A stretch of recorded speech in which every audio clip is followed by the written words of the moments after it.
nasta'in ihdinas siratal mustaqim siratal ladzina an'amta 'alaihim ghairil maghdubi 'alaihim waladdallin.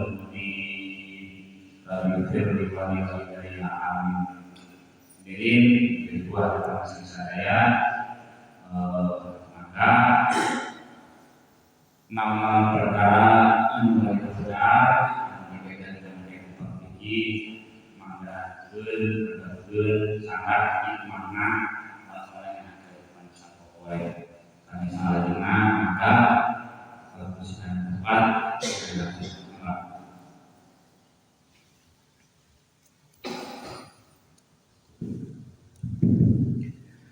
Bismillahirrahmanirrahim. Assalamualaikum warahmatullahi wabarakatuh. Waalaikumsalam warahmatullahi wabarakatuh. Ila hadratil Mustafa Rasulullah Muhammad sallallahu alaihi wasallam wa alihi wa sahbihi wa sahabati wa tabi'in wal ulama'i wal waliya wa syaikhul qadir zayyid wa ila wahi bahagia haji kandung dan masuri wa rahmatuh Bapak Ustaz Triwulandri sallallahu alaihi wasallam wa ila wahi jami'ul muslimin wal muslimat wal mu'minin wal mu'minat khususan fi qaryati Dusun Siluman Desa Sadahayu Kecamatan Manjenang. Allahumma ghfir lahum warhamhum wa'afihi wa'afu al-Fatihah. A'udzu billahi minasy syaithanir rajim. Bismillahirrahmanirrahim.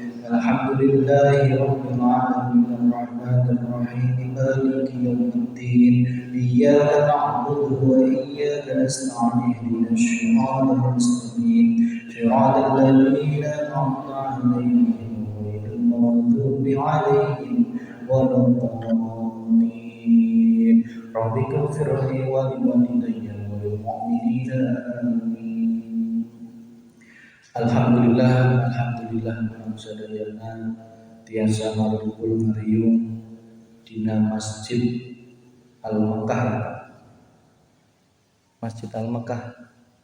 Al-Makkah Dusun Siluman Desa Sadahayu. Pada sore hari ini setelah sekian lama kita dapat dipertemukan kembali oleh Allah Subhanahu wa taala. Segala puji bagi Allah yang telah mendudukkan kita semuanya. Kenapa segala puji bagi Allah? Karena sesungguhnya yang berperan segala sesuatu itu adalah Allah. Bukan diri kita, bukan kekuatan kita, bukan tangan kita, bukan kaki kita, tetapi semua yang berperan sesungguhnya adalah Allah Subhanahu wa taala. Maka yang sepantasnya dipuji, sepantasnya mendapat pujian adalah Allah Subhanahu wa taala. Maka bersyukur Allah telah menundukkan kita semuanya pada sore hari ini dalam keadaan sehat walafiat. Yang kedua, sholawat serta salam semoga senantiasa tercurahkan ke junjungan orang sadayana Nabi Muhammad sallallahu alaihi wasallam, ke para keluarganya, para sahabatnya, para istri beliau, keturunannya dan juga para penegak agama Allah yang soleh-solehat.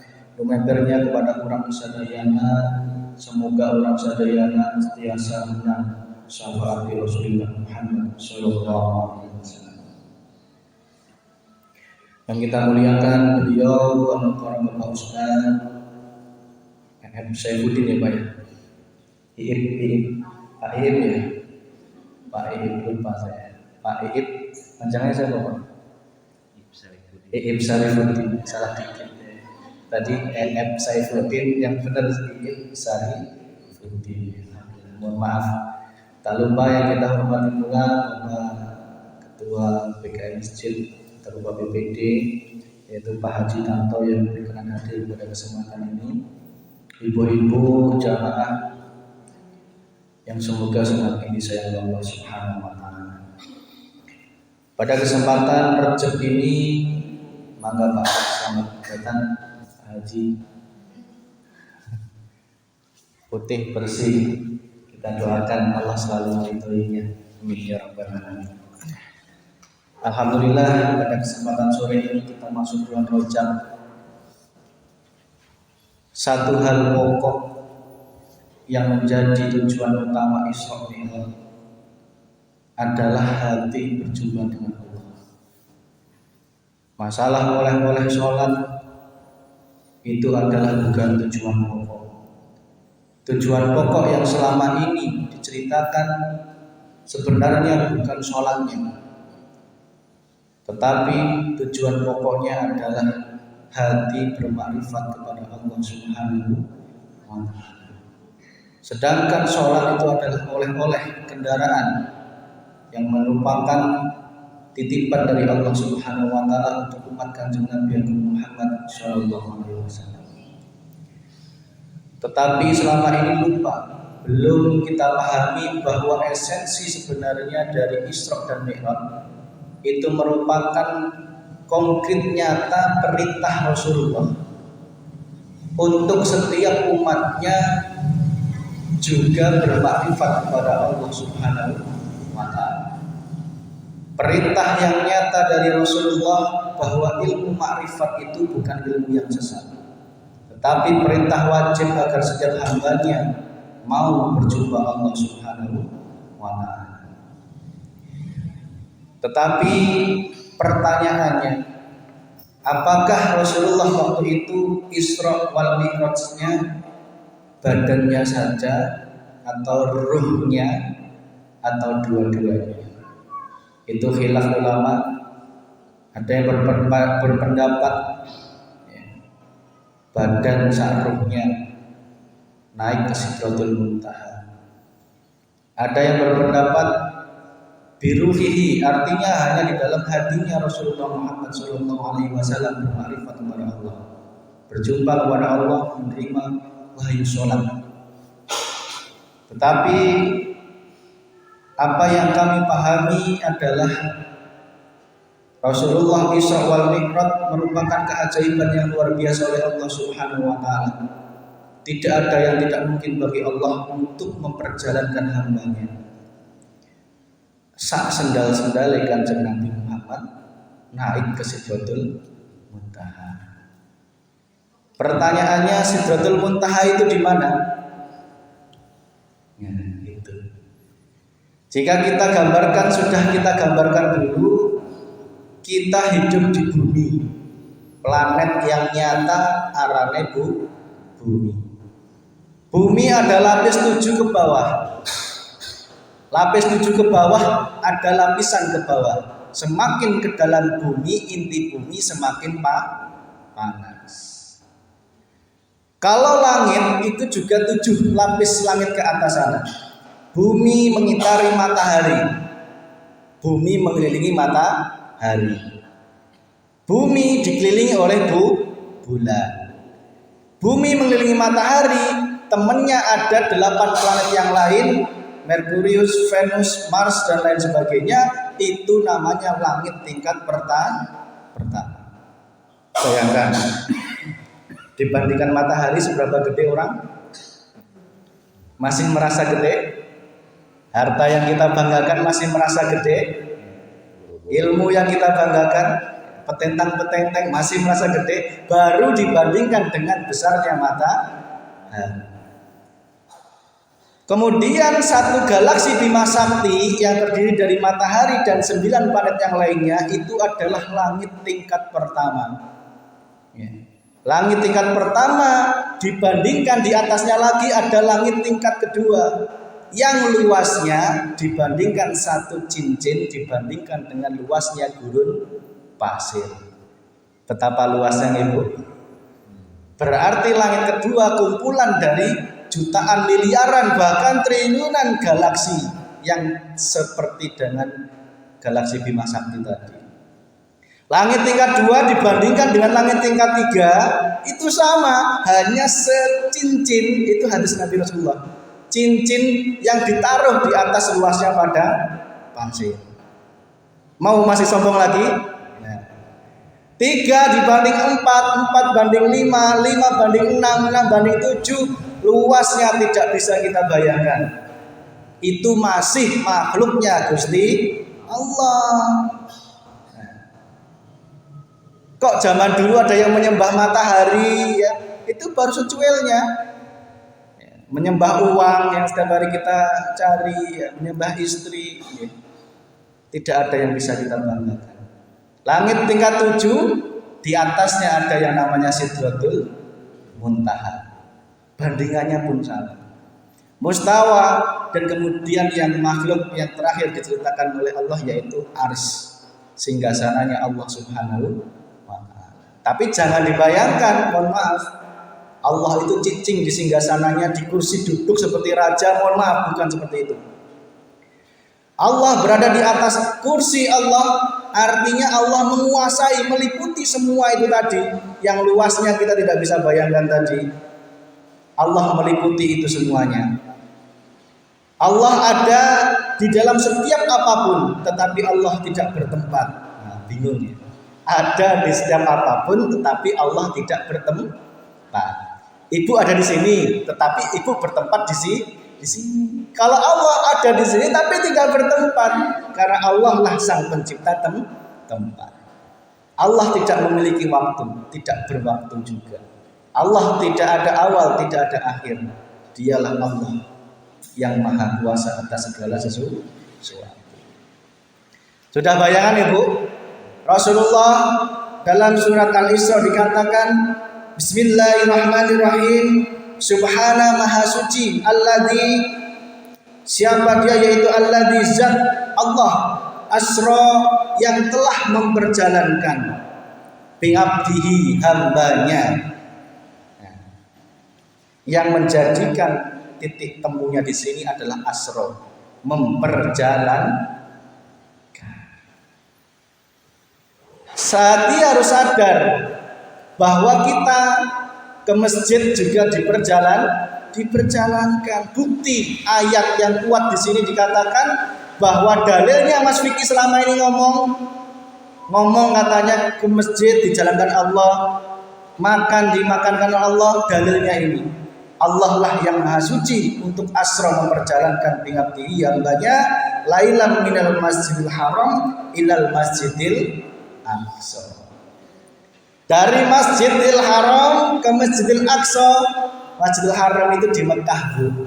Masjidil Aqsa ada di Yerusalem, dekat Palestina. Yeah.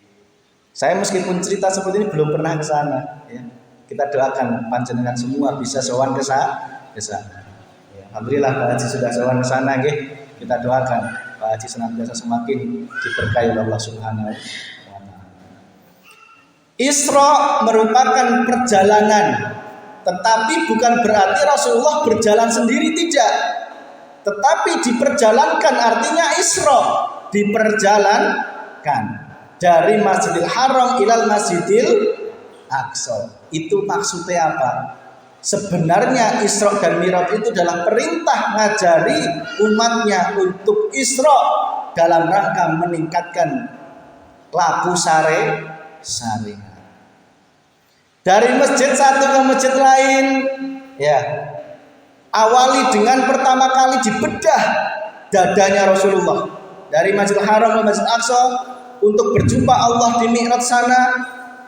Pertama syarat agar bisa bermarifat kepada Allah, hatinya harus dibedah. Rasulullah dibedah oleh Allah melalui malaikat Jibrilnya, dadanya dibedah, hatinya diambil dicuci dengan air Zam-Zam. Ya. Pertanyaannya, itu beneran apa cuma sanepan, Mas Vicky? Beneran. Ya. Saya yakin itu adalah kejadian yang betul-betul terjadi. Lantas kita sebagai umatnya harus bagaimana? Apakah harus nunggu malaikat Jibril membelah dada kita, hatinya diambil, dicuci dengan air Zam-Zam? Tidak. Itu adalah sanepan untuk kita agar apa? Sebelum bermakrifat kepada Allah, hati harus dibersihkan. Jangan buru-buru laku syariat dan makrifat dulu. Hati harus betul dulu niatnya. Hati harus bersih dari apa? Dari segala syahwatud dunia. Ya. Syahwatud dunia apa saja? Harta, tahta, wanita, ya, kehormatan, ya. Semua saja, ingin dipuji, ingin dihargai, ingin dianggap soleh, mengaku dirinya alim, paling alim, buang semuanya, bersihkan itu. Penyakit hati yang menjadi kekotoran hati, cuci semuanya. Ya, dendam, iri, dengki, sewot, sebel, jengkel, enek, marah-marah, emosi, jangan lebih dari 3 detik. Paling cepat itu. Okay. Caranya bagaimana agar hati kita bersih? Cucilah dengan air Zam-Zam, Ma'ul Hayat, air kehidupan, yaitu air Zam-Zam dilambangkan dengan ilmu. Air Zam-Zam itu lambang ilmu, Bu. Gak mungkin orang bisa ngaku-ngaku bermakrifat kepada Allah tanpa Isra menjalankan syariat, kemudian makrifat kepada Allah mi'rajnya. Gak mungkin ngaku-ngaku sudah makrifat tanpa dibedal dulu hatinya, ngaji dulu tanpa melakukan syariat. Kok ngaku-ngaku sudah bermakrifat, itu namanya sesat. Maka langkah awal yang harus kita laksanakan adalah bersihkanlah hati kita dengan ilmu. Maka ibu-ibu kadia itu dalam rangka membersihkan hati. Yang namanya jamak pengajian harus ada perubahan. Hari ini harus lebih baik dari hari kemarin. Jangan sama, Bu. Kalau sama namanya masih rugi. Hari esok harus lebih baik dari hari ayena. Itulah orang-orang yang sedang hatinya dicuci dengan air Zam-Zam. Jangan sampai kita ngaji ini kita nggak mendapatkan air Zam-Zam, malah mendapatkan air apa? Air comberan. Ya, pulang ke rumah hatinya masih sewot ke salaki, ya. Salakina capek, ya. Minta dibikin kopi, enggak teuing aing bar pengajian. Eta arana naon? Hatina tas diumbah jeung air comberan. Ingat-ingat, Bu, ya. Nanti kalau ibunya sewot berarti hati saya sedang diumbah, tapi diumbahnya bukan dengan air Zam-Zam ilmu, tetapi diumbahnya dengan air comberan. Ibu yang ngomong nggih. Nah, lantas sampai di rumah hati bersih. Dari masjid baru melakukan perjalanan, Bu. Dari masjid satu ke masjid lain, dari Masjidil Haram ke Masjidil Aqsa, itu artinya setiap engkau keluar rumah ke masjid, setiap engkau keluar rumah ke sawah, engkau keluar rumah ke pasar, engkau keluar rumah ke tetangga, hati sudah harus dalam keadaan bersih. Termasuk jenengan pergi ke masjid ini, hati sudah harus bersih. Niatnya betul, ngaji karena ingin mendapatkan ridho dari Allah Subhanahu. Kita laku syariat meskipun ngajinya 1000 tahun pun, tahajudnya 50.000 tahun pun, ya.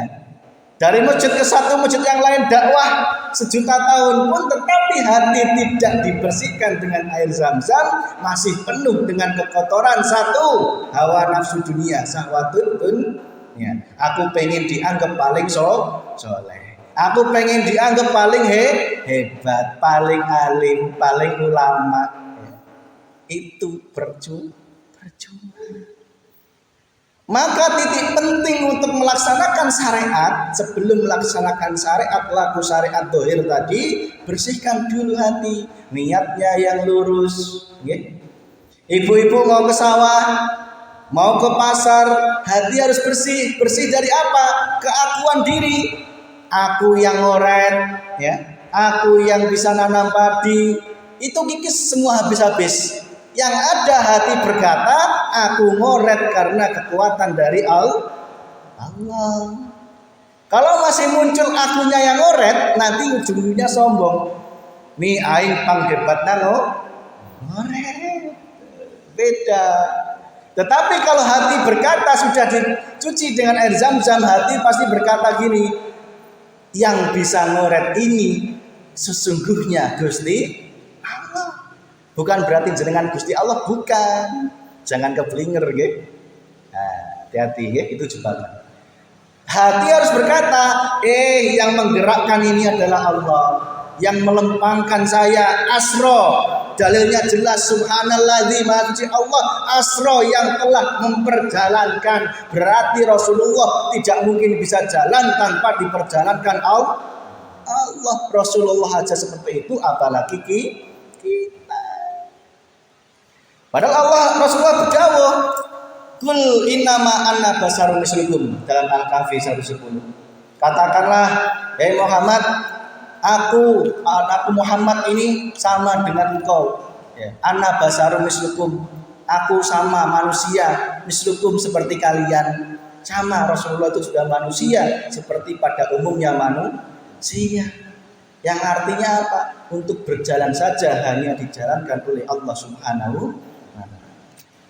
Kok hati masih bisa mengatakan aku yang ceramah, aku yang apalagi berdagang, aku yang masak kejo, masih muncul seperti itu masih ada kemusyrikan dalam hati. Kenapa kami katakan musyrik? Itu tanda diri kita masih menuhankan diri kita sendiri. Munculnya pasti sombong, takabur, riya, ujub, nggih.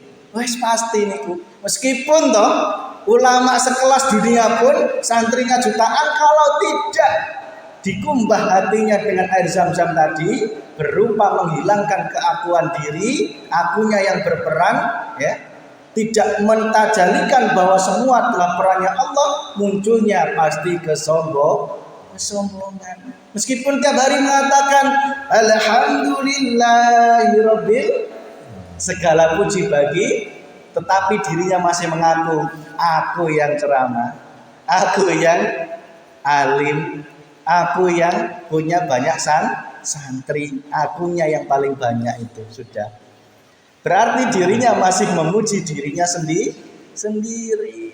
Khotim ala khotim.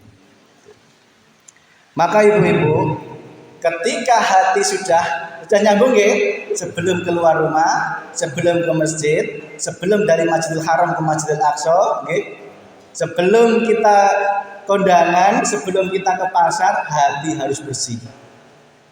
Bersih, cara membersihkannya apa? Dengan ilmu. Ilmu apa? Hilangkan segala keakuan di diri. Saya ke masjid karena diperjalankan oleh Allah Subhanahu wa ta'ala. Sekarang tak tanya, nek Gusti Allah enggak memperjalankan jenengan ke masjid, bisa toh jenengan ke masjid? Masih ngomong bisa, berarti jenengan masih ada kekotoran hati berupa apa? Menuhankan diri sendiri, mengakui ada kekuatan selain kekuatannya Gusti Allah. Padahal Allah jelas, la haula wala quwata illa billah. Tiada daya dan kekuatan kecuali Allah. Nah kok ngaku-ngaku saya bisa berjalan, saya bisa minum, masih diri kita yang bicara seperti itu, berarti masih jauh dari apa yang diharapkan oleh Allah Subhanahu wa ta'ala. Isra merupakan lambang laku syariat, tetapi diawali dengan hati yang dibersihkan, dibelah, kemudian dicuci oleh air zam-zam berupa ilmu, maka rajin-rajinlah untuk menuntut ilmu. Ilmu apa? 4. Tidak hanya ilmu syariat, tetapi taikkanlah ilmu tarekat. Belajarlah ilmu hakikat. Belajarlah yang paling pokok adalah ilmu makrifat kepada Allah Subhanahu wa ta'ala. Kemudian ketika Rasulullah diperjalankan di malam hari lailan minal Masjidil Haram ilal Masjidil Aqsa, sak sendal-sendale, sak klambinya, sak jorbae, sak sorbane lempang diperjalankan oleh Allah dalam waktu sekejap sampai ke Masjidil Aqsa. Apa yang dilakukan Rasulullah di Masjidil Aqsa? Kenapa gak langsung aja naik mi'raj? Kenapa kok butuh transit ke Masjidil Aqsa? Pertanyaannya seperti itu, nggih. Kenapa? Itu bukti perintah Rasulullah agar kita terus senantiasa menebarkan kebaikan, jangan cuma cicing di rumah. Tebarkan kebaikan ke pasar, ke ladang, kemanapun tebarkan kebaikan. Rasulullah di Masjidil Aqsa yang dilakukan adalah berjamaah dengan ruhnya para nabi dan rasul. Nah, Itulah kelebihan yang diberikan oleh Allah terhadap ruhnya orang-orang yang soleh, ruhnya orang-orang yang jihad fisabilillah, apalagi orang-orang yang maksum seperti Nabi Rasulullah dan juga Nabinya Allah Muhammad SAW, Nabinya Allah. Semua yang menjadikan para nabi dan rasul itu ruhnya spesial adalah Allah Subhanahu wa Ta'ala. Beda jemuran, Bu. Kalau manusia itu bukan maksum, kita itu bukan maksum. Maksum itu artinya para Rasulullah, para Nabi Allah itu terjaga dari dosa. Itu namanya makom maksum. Tidak mungkin melakukan dosa. Kalau kita itu bukan maksum, maka ruhnya itu tidak bisa berkeliaran. Setelah wafat langsung masuk ke alam kubur. Di alam kubur harus mempertanggungjawabkan. Ketika hidup di dunia, ya, amal ibadahnya baik, insya Allah tidak disiksa. Tetapi ketika di dunia ada yang lupa tidak diistighfari, di alam kubur pasti dipenjara. Kenapa kok para Rasulullah bisa berjamaah dengan Nabi Muhammad? Karena ruhnya itu tidak dipenjara oleh Allah. Bahkan ditempatkan di langit 1, 2, 3, 4, 5, 6, 7 sana. Tidak dipenjara di alam kubur. Kalau kita beda, Bu. Kita dipenjara di alam kubur. Kenapa? Mungkin ada dosa yang belum diampuni oleh Allah Subhanahu wa Ta'ala. Maka mengalami yang namanya siksa kubur. Ruh orang yang meninggal ketika sudah sampai alam kubur nggak mungkin bisa balik ke dunia, itu nggak mungkin. Ya, maka dalam Al-Quran dikatakan, ya Allah, saya menyesal, saya ingin kembali ke dunia. Kata Allah, tidak ada kesempatan lagi bagimu. Sudah, kalau sudah nyampe alam kubur tidak mungkin bisa kembali ke dunia. Maka pernah ada pepujian gini, saben malam Jumat, para kubur balik nang imah gitu ya. Terus saya bayangin, Bu, nah kalau malam Jumat kabeh ruh balik ke imah, berarti alam kubur kosong ya. Itu sanepan, Bu. Mohon maaf, itu sanepan. Orang para alim ulama zaman dulu mengajarkan itu adalah sanepan. Intinya gugah hati masyarakat karena masih percaya terhadap roh waktu itu, digugah dengan cara sanepan itu. Intinya apa? Para orang ruh kembali ke dunia itu maksudnya itu adalah menggugah hati para anak keturunannya untuk mendoakan para almarhumah.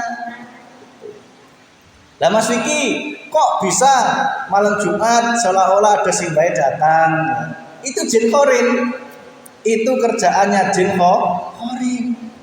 Jin khorin itu adalah setiap manusia ada jin khorinnya. Ketika dia lahir sampai dengan meninggal dipasang jin khorin setiap panjenengan. Fungsinya apa? Untuk menggoda manusia. Tidak heran jika dia bisa memper, bisa mirip kita. Dia tahu kebiasaan kita. Ibu-ibu pernah dengar anak kecil rewel? Pernah? Itu kalau ditanyakan ke orang pinter itu namanya keganggu simbahnya, betul gitu ya. Iya. Itu simbahnya sebenarnya dari alam kubur. Ya. Sing mirip simbahnya itu sebenarnya kerjaannya jin khorin untuk menyesatkan anak keturunannya agar apa? Ya nanti larinya nggak jauh-jauh dari jin, kedukun, mohon maaf ya. Itu kerjaan tipu daya jin khorin. Nggak heran, loh simbah kok bisa, jinnya kok bisa ngerti simbahnya sukanya kopinya nggak manis ya. Minta udut ya, bener gitu nggak? Itu karena apa? Jin khorin tahu persis kebiasaan kita. Senengane mantetan, senengane gibah. 24 jam hidup kita ada dalam tubuh kita. Itulah yang namanya jin khorin. Kembali, ketika Rasulullah sholat jamaah dengan para nabi dan rasul itu merupakan lambang perintah buat kita semuanya agar senantiasa keluar rumah berkumpul dengan orang-orang yang soleh, ulah cicing wae di. Jadi jalma kudu berkumpul dengan orang-orang yang soleh sebelum mi'raj kepada Allah Subhanahu wa taala. Tak tanya, ibu-ibu di bedal hatinya sudah dengan menuntut ilmu. Kedua, ibu-ibu sudah berjalan dari Masjidil Haram ke Masjidil Aqsa, sudah dari rumah ke masjid. Ini juga dalam rangka Isra kita, menjalankan perintah Rasulullah untuk melaksanakan Isra. Ibu-ibu sudah berjamaah dengan para nabi dan rasul, sudah berkumpul dengan orang-orang yang soleh. Wes, cukup di situ. Tak tanya cukup di situ? Tidak. Hidup tidak cukup dengan laku syariat saja. Wajib mi'raj untuk berjumpa Allah, bermakrifat kepada Gusti Allah. Nah, yang berat itu bukan Isra-nya, Bu. Yang berat adalah kalau Isra itu kita masih ada di bumi. Di bumi. Dari masjid ke masjid kan di bumi, nggih. Mi'raj itu berarti sudah masuk ke penduduk langit. Syaratnya masuk ke penduduk langit, tinggalkan yang namanya bumi. Nyambung ya? Untuk menjadi penduduk langit, tinggalkan yang namanya bumi, tinggalkan cinta harta. Sanggup? Siap? Belum siap. Ya. Tinggalkan tahta. Bukan berarti nggak boleh punya tahta, bukan, maksud saya bukan gitu loh ya. Artinya tahta, harta, wanita jangan engkau masukkan dalam hati, tetapi genggamlah dalam tangan. Cukup dalam tangan. Agar engkau tetap bisa menjadi penduduk bumi, penduduk langit, tinggalkan semuanya itu dalam hatimu. Genggamlah dalam tanganmu. Caranya apa, Bu? Jadikanlah semuanya itu menjadi burukmu untuk naik ke Sidratul Muntaha. Bu, tak tanya, Rasulullah ke Sidratul Muntaha berjumpa Allah, naik apa? Naik buruk. Maksudnya buruk apa? Kendaraan. Buruk digambarkan apa? Punya sayap, punya badannya kuda, wajahnya wanita yang cantik. Itu sebenarnya apa? Kuda, tubuh kuda artinya itu adalah nafsu. Buruk itu sebenarnya nafsu, Bu. Kuda itu melambangkan nafsu kita. Ya. Harta. Nafsu kita kepada harta. Sayap melambangkan nafsu kita kepada jabatan. Ya. Wanita, kepala wanita yang cantik itu melambangkan hati nafsu kita kepada wanita atau laki-laki. Tetapi sama Rasulullah, semua itu dijadikan kendaraan untuk berjumpa dengan Allah. Itu berat. Kalau cuma ublek-ublek dari masjid ke masjid lain itu gampang, Bu. Belum bisa berjumpa dengan Allah. Harus engkau niatkan, naikkan engkau mi'raj kepada Allah dengan cara apa? Naiki burukmu. Jadikan hartamu, tahtamu, wanitamu menjadi tumpaanmu untuk berjumpa dengan Gusti Allah. Yang ada selama ini apa? Buruknya bukan nganter ke Gusti Allah, tetapi buruknya nganter ke neraka. Ya. Banyak orang yang ngejar buruk, ya. Buruknya pengen yang gendut, ya. Pengen yang cantik. Tetapi apa? Ternyata buruknya tanpa sadar bukan membawanya ke Gusti Allah, tetapi membawanya masuk ke dalam lapisan bumi tingkat 7 sana, ke dalam nerakanya Gusti Allah. Tandanya apa? Jika engkau makomnya masih makom penduduk bumi, tandanya adalah hati masih panasan. Tak tanya, Bu, nek gali sumur 2 meter, gali kuburan 2 meter, kira-kira sumpek ente, panas ente. Nek hidup hati kita masih sumpek, ya Allah, temukan duit dari undangan, sumpek hati iya, gitu ya. kumaha sumpeng wae lah sumpeng. Bahkan punya harta banyak masih sumpeng. Punya suami masih sumpek karena apa? Tidak bersyukur. Itu makomnya masih makom penduduk bu. Kalau makomnya di kulit bumi seperti kita ini, ya ini kan di kulit bumi ya, paling luar ya, mending sudah agak kepanasan, masih merasakan silir. Ya. Nek di kuburan 2 meter ke bawah, kira-kira silir kok panas? Ayah kipas angin ayah. Itu baru kuburan 2 meter bu. Sedangkan bumi lapisnya 7 ke bawah. Coba ibu kira-kira makamnya ibu itu di mana? Nek gampang panasan berarti berada di inti paling bumi paling bawah. Yes. Ono tanggane edek ada mobil kolbak membawa motor enik. Ya. Sing dapat nikmat tetanggane, sing dapat sakit kok malah diri kita. Itu aneh enggak? Aneh enggak? Aneh enggak, Bu? Sing dapat nikmat tetanggane malah sing sakit diri kita. Sebab apa? Nelangsa, iri, dengki, sewot. Ya. Itu berarti makom panjenengan masih makom di penduduk bumi yang paling dalam lapis tuh. Kudune gimana? Tetangganya dibawain motor, mengucapkan alhamdulillah, bersyukur bahagia. Kalau masih melihat makhluk motornya pasti sakit hati, tapi kalau Allahnya, oh Allah yang mendatangkan itu juga dari Allah, tidak mungkin sakit hati. Kenapa enggak saya aja Mas yang dikasih Alphard? Ibu-ibu tak tanya.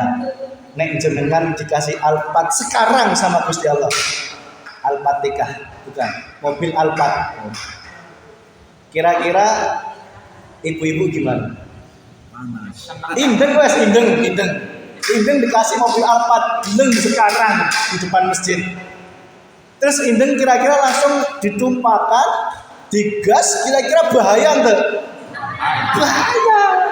Bahaya untuk indeng, bahaya untuk orang lain. Itulah cara Allah memberikan nikmat kepada hamba.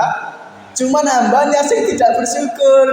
Tetangganya punya Alphard, kita malah sakit. Padahal dewek nggak dikasih Alphard belum tentu betul. Nah, gitu. Kembali ke Bu. Jadikanlah buruk tadi apa? Buruk adalah nafsu harta, tahta wanita. Jadikanlah itu menjadi untuk bermakrifat kepada Gusti Allah. Caranya apa? Cuman satu. Tidak ada yang lain. Caranya gojek ono terus zikir sirul as.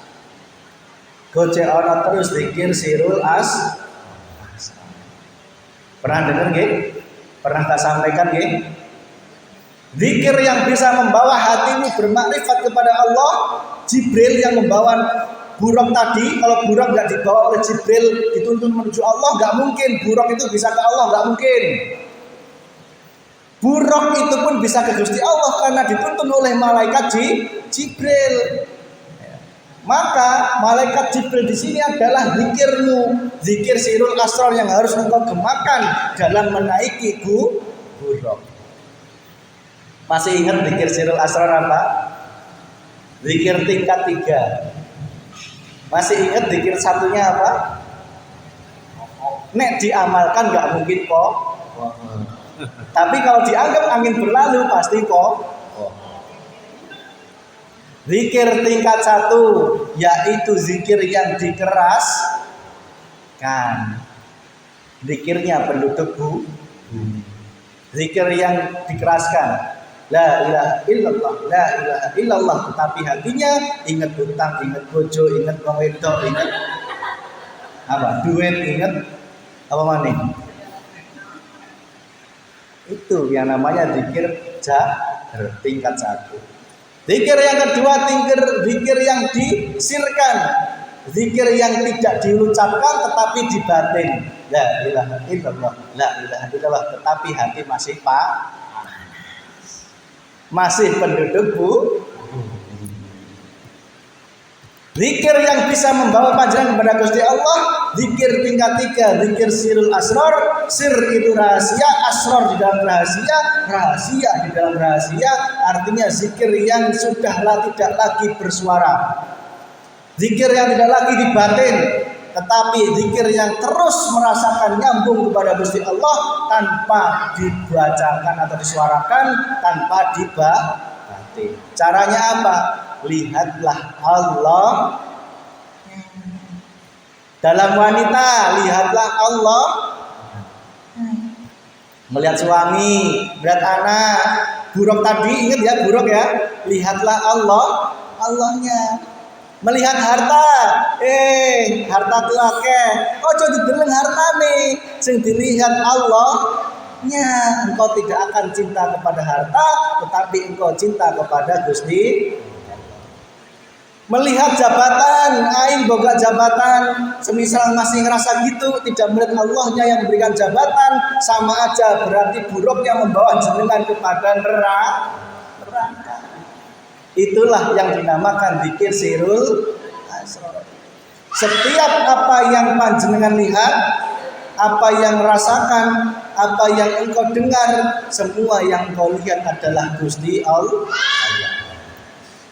Termasuk akhirnya diri jenengan fana, roh jenengan fana, semua adalah perbuatannya Gusti Allah. Tidak ada yang engkau aku-aku, bahwa semua itu adalah perbuatannya diri, tetapi perbuatannya Allah Subhanahu wa Ta'ala. Terus kemudian itu caranya. Sampai dengan Sidratul Muntaha, tak tanya lagi, kira-kira buruknya parkir enggak? Di langit ketujuh buruknya parkir enggak? Dengar enggak ini? Buruknya parkir artinya tidak naik ke Sidratul Muntaha. Ilmunya parkir enggak Jibrilnya? Malaikat Jibril pun juga parkir, tidak nyampe ke Sidratul Muntaha. Artinya apa? Jika engkau sudah bermakrifat ketemu Gusti Allah, ilmu jangan diaku. Buruk harta tahta wanita juga jangan diaku. Itu tanda yang jenengan sudah makrifat kepada Gusti Allah. Kemudian Rasulullah diberikan oleh Allah ya, oleh-oleh berupa sholat. Itulah oleh-oleh yang penting untuk kita. Agar apa? Hati umat manusia ingat dan makrifat kepada Allah, maka laksanakan yang namanya sholat. Sholat yang tentunya tidak hanya sholat zahir, tetapi juga sholat batin. Sholat batin itu zikir sirul asror tadi kembali. Sholat zahir, sholat 5 waktu. Sholat batin, nah sholat zahir itu cuma 5 waktu, maghrib, isya, asar, subuh, zuhur, asar. Kalau sholat batin 24 jam, hatimu nyambung mantep yang Gusti. Itu yang namanya sholat batin alias zikir sirul. Nyambung ya? Kemudian Rasulullah di langit sab 1, 2, 3, 4, 5, 6, 7 dilihatkan yang namanya surga neraka. Itu namanya alam mukasafah. Dilihatkan Nabi, itu namanya alam mukasafah. Dilihatkan neraka surga, itu namanya alam mukasafah. Belum masuk ke alam musyahadah. Makanya nek panjenengan mimpi ketemu Rasulullah, mimpi ketemu Nabi, itu nggak usah bangga. Itu bukan tujuan akhir. Itu masih di maqam mukasafah. Dulu pernah kita bahas. Ingat ketika Rasulullah berhadapan dengan Rasulullah, apa yang diucapkan? At-tahiyatul mubarakatus sholawatut thayyibatul. Dalam apa? Tahiyat. Artinya apa? Rasulullah mengatakan at-tahiyatul, segala kehormatan, mubarakatus, segala keberkahan, sholawatut, segala keselamatan, thayyibatul, segala kebaikan lillah, hanya untukmu ya Allah, hanya untuk dari dan untukmu ya Allah. Wis nek wong wis madhep mantep yang Gusti Allah, sing ada itu Bu, at-tahiyat, kehormatan sudah hilang. Nggih, tidak ingin dihormat. Aing kepala desa, lamun teu disorong moal kondangan. Itu kira-kira bener enggak? Nek semoga nanti jadi kepala desa ulah gitu ya Pak. Kita doakan nggih, semoga diridhoi Allah Subhanahu wa taala. Wis pesene itu, nek wis dadi kepala desa, gunakan buruk tadi untuk berjumpa Gusti Allah. Jangan dijadikan malah masuk ke dalam bumi nyungsep. Nyungsep ke dalam bumi. Nauzubillah ini kita doakan. Siapapun pemimpinnya Sadahayu nanti, semoga senantiasa adalah orang-orang yang terbaik pilihan Gusti Allah, membawa kebaikan dan keberkahan kepada desa Sadahayu dan juga sekitarnya. Amin ya robbal. Kembali. Tadi yang mana nyungsep ya? Jangan nyungsep. Jadikan buruk itu bermarifat kepada Gusti Allah. At-tahiyatul, segala kehormatan buang, semua milik Gusti Allah. Lamun aing memimpin yasinan moal deui yasin apa? Jadi imam masjid ya silahkan gitu.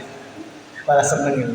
Itu tandanya hati masih ingin dihormati, berarti belum bermarifat kepada Gusti Allah, belum madep yang Gusti Allah. Nggih, paham nggih? Lamun bukan saya memimpin paham besok. Ya, itu kalau masih muncul seperti itu berarti hatinya masih diselimuti oleh apa? Oleh hawa nafsu. At-tahiyatul mubarakatuh, segala keberkahan. Maneh santri lamun teu ngalah berkah ke aing, teu nyium tangan ke aing, maneh moal jadi orang itu kiai seperti itu, berarti hatinya belum bermakrifat Gusti. Segala keberkahan miliknya Gusti. Tahiyatul mubarakatuh, sholawatuh, segala keselamatan. Ya. Selamat itu dari Allah Bu. Minta selamat kepada Gusti, jangan minta kepada jin. Ya.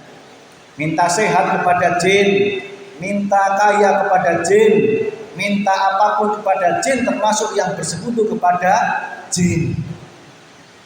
Pengen jabatan, pengen harta tahta, kalau ada unsur bersekutu dengan jin maupun orang-orang yang bersekutu dengan jin, secara langsung tidak langsung itu hukumnya adalah musyrik kepada Gusti Allah. Tegas saya menyampaikan. Karena apa? Hatinya masih nyungsep di dalam bumi, paling tuh jin. Panas membara. Itulah orang-orang yang dibutakan oleh Gusti Allah. Shalawatut thayyibatul, segala kebaikan miliknya Gusti. Lamun tek aing ya, lamun tek aing nu nolongan eta jalma moal selamat, berarti masih mengaku-ngaku kebaikan dalam diri. Eta keramik aing di masjid ya. Lamun masih muncul gitu berarti masih ngaku-ngaku kebaikan datangnya dari diri kita. Itu berarti belum ada mantep merang kepada Gusti Allah. Terus apa kata Allah? At-tahiyatul mubarakatuh thayyibatulillah. Allah mengatakan assalamu alayka ayyuhan nabiyyu wa rahmatullahi wa barakatuh. Segala keselamatan untukmu para wahai nabiku, ya, wahai Nabi Muhammad kekasihku. Ya. Keberkahan dan keselamatan miliknya Nabi Muhammad. Tetapi Rasulullah mengatakan apa? Assalamu alaina. Gimana? Assalamu alaina wa ala ibadillahi sholihin. Keselamatan juga bagi ibadillahi, hamba Allah yang soleh. Yes. Ibu-ibu dapat keselamatan dari Rasulullah, sudah dimintakan kepada Allah oleh Rasulullah khusus bagi hambanya yang soleh.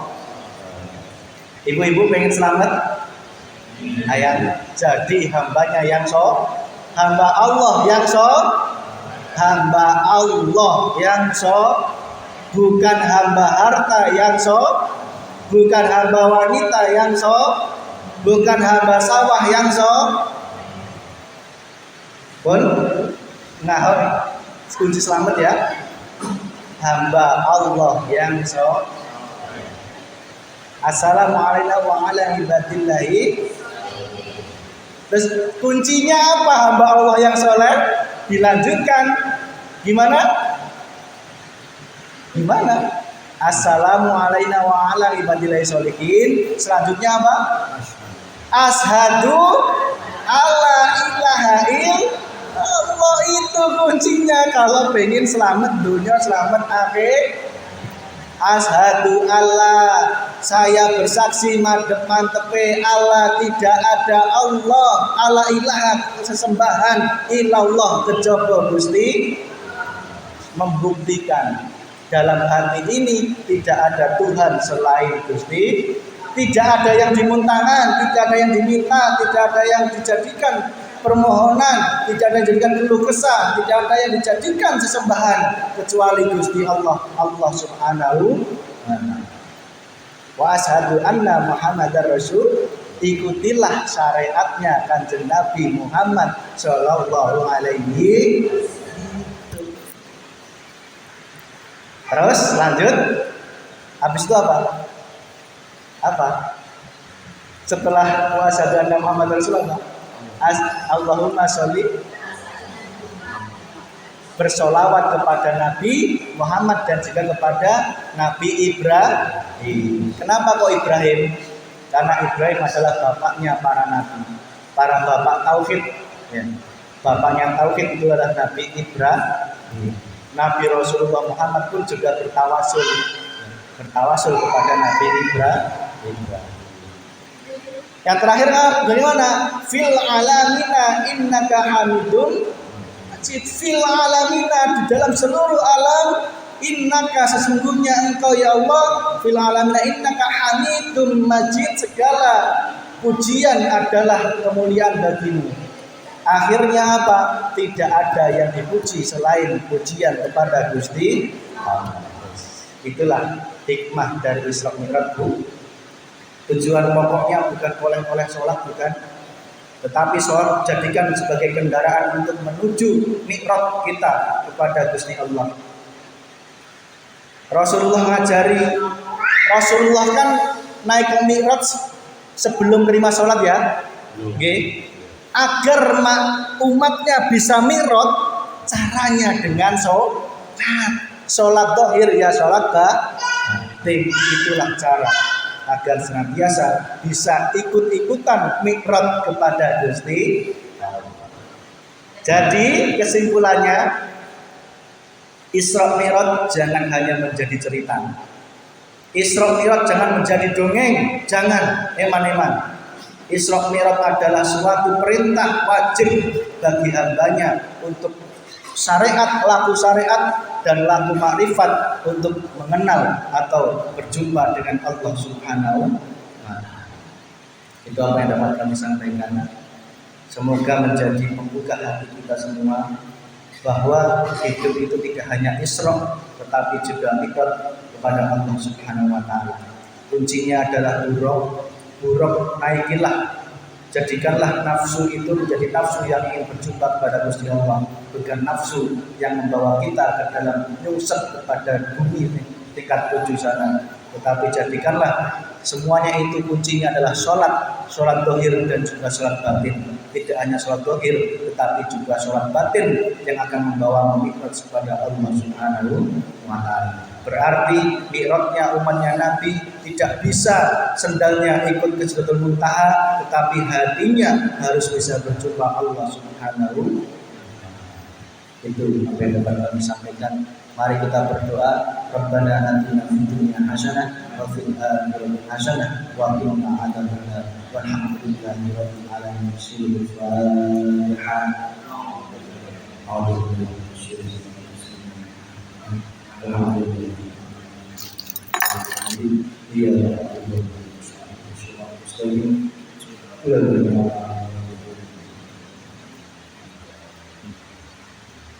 Alhamdulillah, semoga yang telah Allah Subhanahu wa ta'ala. Mohon maaf. Wassalamualaikum warahmatullahi wabarakatuh.